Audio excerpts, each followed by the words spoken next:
Καλησπέρα σας. Έχουμε έρθει στη θάλασσα σήμερα για ένα ξεχωριστό βίντεο με το καγιάκ μαζί, όχι για ψάρεμα, αλλά να δείξουμε το πόση ώρα στείνουμε ένα καγιάκ και αν είναι χρονοβόρο ή όχι. Πολλοί αναρωτιέστε για αυτό το πράγμα και σκέφτεστε αν αξίζει να πάρετε και καγιάκ για αυτό το λόγο, για το αν είναι χρονοβόρο, αν ας πούμε για μία μισή ώρα, 2 ώρες ψάρεμα αξίζει να πάρω ένα καγιάκ για να το κάνω.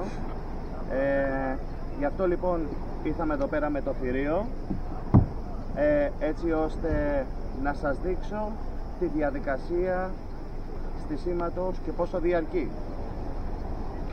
Πάμε να το στήσουμε και βλέπετε και μόνοι σας.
Όπως λοιπόν βλέπετε, η όλη διαδικασία με το αυτοκίνητο φυσικά δίπλα κράτησε γύρω στα 3,5 λεπτά για τα στοιχειώδη πράγματα όπως μπαταρία, βυθόμετρο, ρύθμιση καθίσματος, το σωσίδιο, την πεταλιέρα. Το σωσίδιο, παιδιά, πάντα είναι απαραίτητο με το καγιάκ.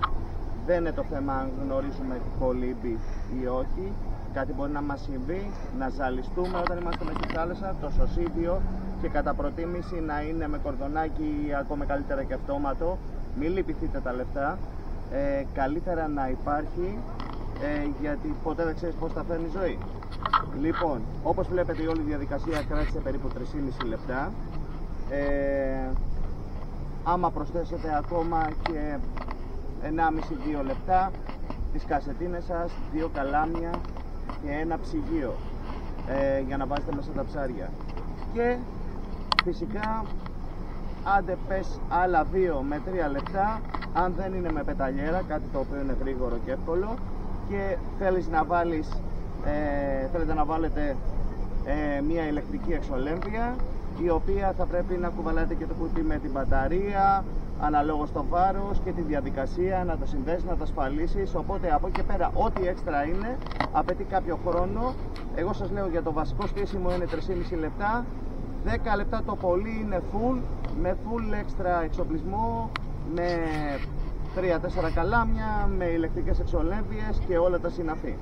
Οπότε βλέπουμε ότι αξίζει το όλο θέμα να πάρετε ένα καγιάκ έτσι ώστε να κάνετε ακόμα και γρήγορα ψαρέματα της μία μισής ώρας, γιατί πιστέψτε με, οι συγκινήσεις που δίνει ένα καγιάκ είναι πάρα πολύ μεγάλες. Είσαι σε άμεση επαφή με το νερό, τα προτερήματά του τεράστια, έχει το βυθόμετρό σου, είναι πολύ πιο αποδοτικό, γεμίζει το μυαλό σου με όμορφες εικόνες και είναι εντελώς διαφορετικές και ωραίες οι περιπέτειες με ένα καγιάκ. Αυτά από μένα, ελπίζω να σας βοήθησα έστω και λίγο. Θα τα πούμε στο επόμενο βίντεο μέσα στη θάλασσα και ελπίζουμε με κανένα καλό ψάρι. Αυτό θέλουμε όλοι άλλωστε. Γεια σας!